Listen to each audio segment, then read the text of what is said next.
Hi everyone, today we are going to learn about neutralization reaction. Students, we had learned about acids and then bases. So what happens when acids mix with bases? Okay, so when an acid and base they react with each other, they form a substance and that is called as salt.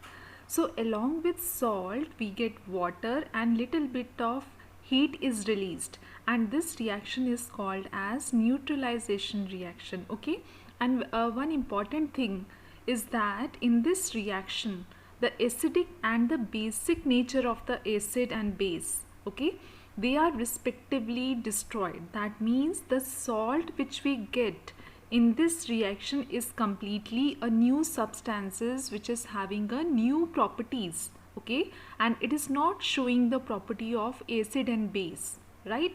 So salt is a new substance which we get in neutralization reaction. Okay, now let us take the example of the neutralization reaction, and it is a very common and simple example. So we had taken an acid and that is HCl.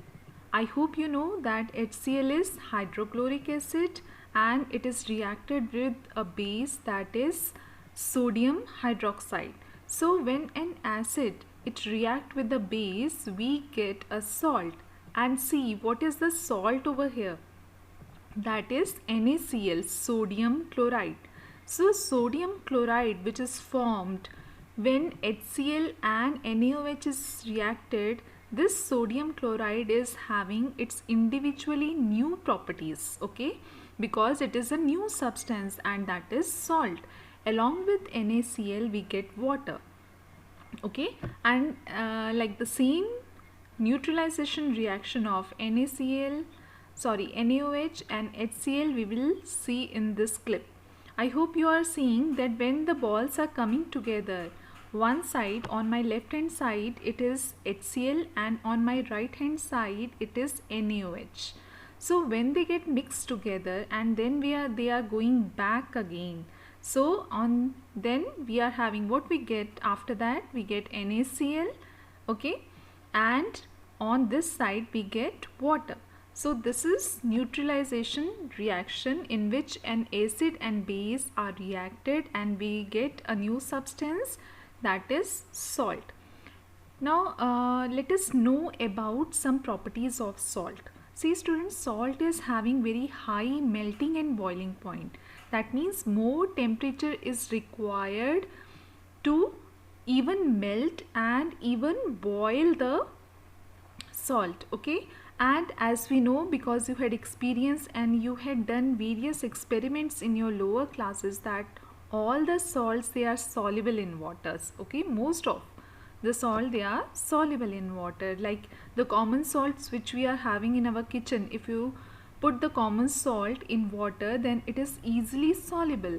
So salts are soluble in water. Then like acid and bases, salt also conduct electricities, okay, and salt are solid in state.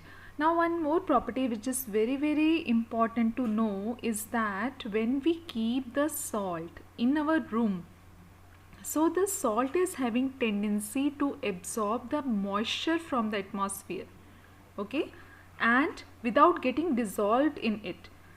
Got it? So this property is called as hygroscopy.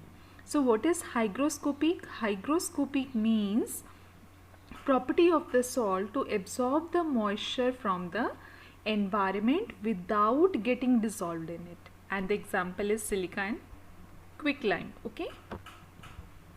Now these are the few examples of salt. Like the first one is, which is green in color, is iron chloride. Then we are having magnesium chloride which is white in color, and see all are in solid state, okay.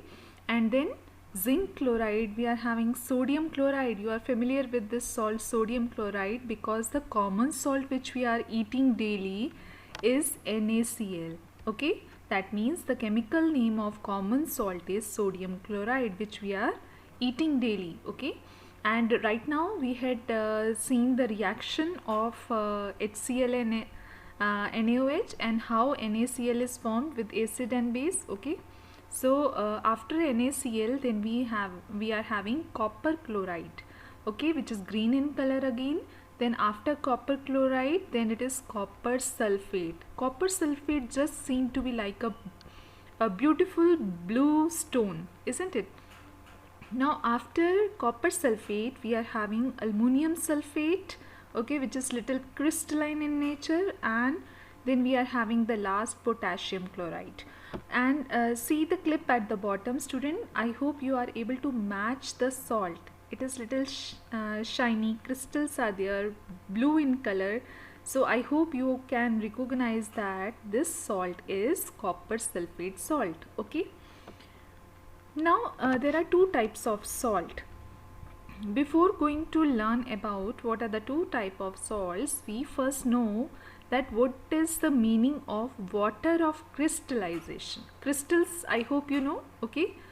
So what is water of crystallization? See, water of crystallization means fixed number of water molecules, okay, that are loosely associated with the crystals of salt. That means the salt is having loosely fixed molecules of water, okay. Now let us know what are the two types of salt. First one is the hydrated salt. Hydrated means containing water. So the water salt which is containing water is called as hydrated salt, okay. And the salt which is losing or which is releasing, okay, which is not having the water of crystallization, that is called anhydrous salt, okay. Let me show you with this. So on my left hand side, water vapor capture, that means the crystal of the salt, okay, it captured the water vapor. Capturing means it is gaining the water vapor, okay, from the atmosphere. That means it become hydrated. But what happened in sunlight, the water get released, or when the water get evaporated, so what happened at that time, the same salt can become anhydrous, okay. Why it become anhydrous? Because water is released in that, okay. Now see this simple experiment. I hope it is clear to you. Can you guess? Let it be once again blue in color. So it is a salt. We had taken the salt in a test tube and the salt is blue in color. Can you tell me what is the name of this salt?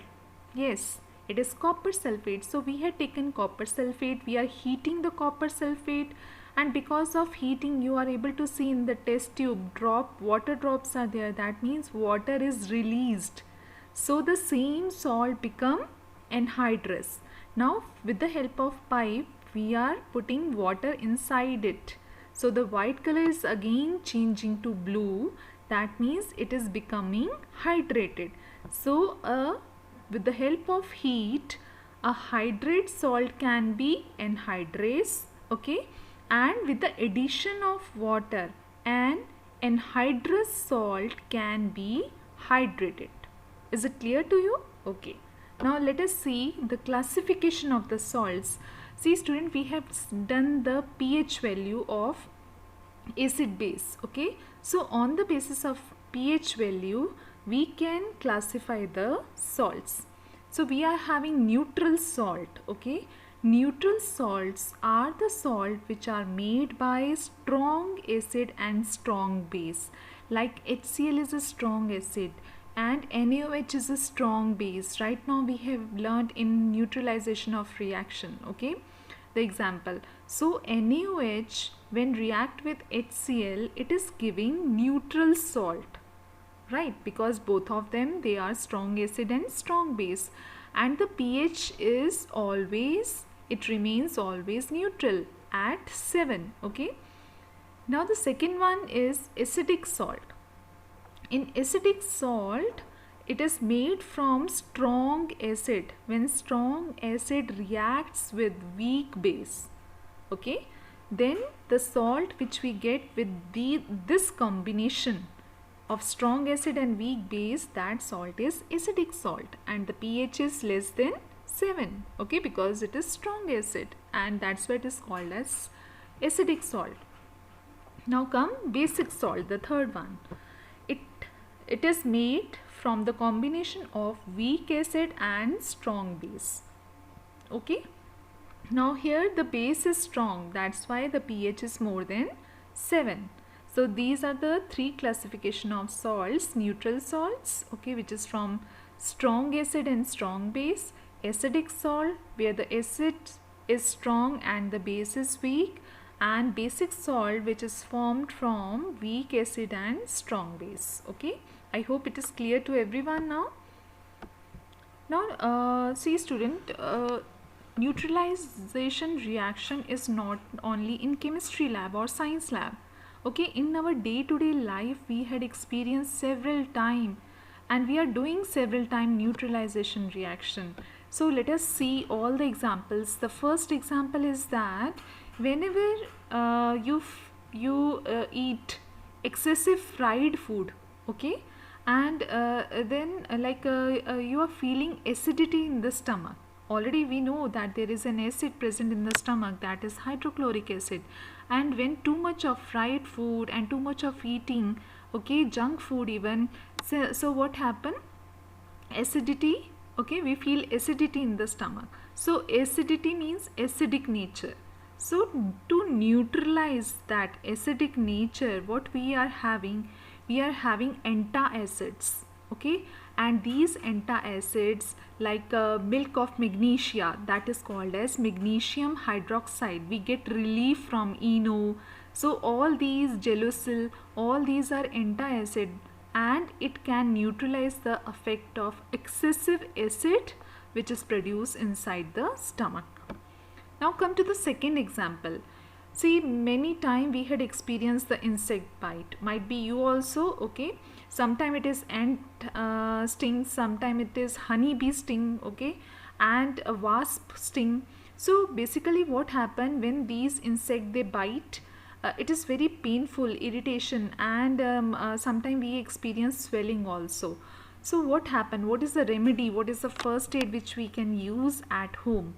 So the first one is the effect of ant sting. When ant bite, it release formic acid inside the body. In the same way, honeybee bite, it release formic acid in the body. And we know because acid is inserted, so what we have to apply on it to neutralize the effect of this acid, we have to apply base on it.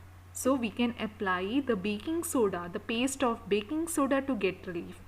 But student, on the other hand, when we are talking about wasp, the yellow insect, okay, so when we are talking about wasp, it is little opposite in that, because wasp sting contains base, a strong base, okay. In the same way, it also causes the irritation. What happen when it is strong base? So to neutralize the effect of that strong base, we are applying vinegar on it, okay. So acid can neutralize the effect of the wasp bite, because wasp bite is having what? A strong base. The third one is that, see, generally during the growth of the plant, basically in agriculture area, when we are doing the crops, when we are taking care of the crops in a field, so what happen? We have to put the fertilizers, and fertilizers are the chemical, and it is made up of like nitrogen, phosphorus and potassium substances, okay, like urea, ammonia. So when we are treating the soil, or when we are putting the fertilizer, excessive fertilizer in the field, so what happen? The soil can be either acidic, more acidic, or basic, depend upon the fertilizers which we are using. So what happened during this time? The soil get either acidic in nature or basic in nature. So we should know the treatment of the soil.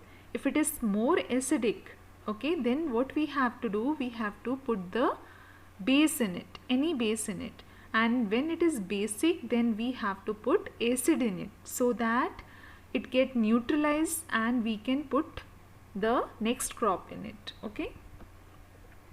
In the same way, the big industries and the factories where the chemicals are producing, okay, manufacturing, so there when we get the chemical, so the leftover water, the waste of that chemical factory, it should be well treated before discharging in the main water plants. Okay, why it is necessary? Because what happen actually, suppose the factory waste is basic in nature, okay, then we have to put some acid before disposing it, and if it is acidic in nature, then we have to put some base in it to neutralize before disposing. Okay, now the last one is that we had experienced that acid produce in our teeth. So what happen actually, when we eat food, the particles of the food, they get stuck inside the in between the teeth. Okay, so when like the microorganism, they eat these small food which get stuck inside the teeth, and then they release acid inside the mouth within the teeth. Okay, so what happened basically, this acid is removed when we do the brush in the morning. So what is toothpaste?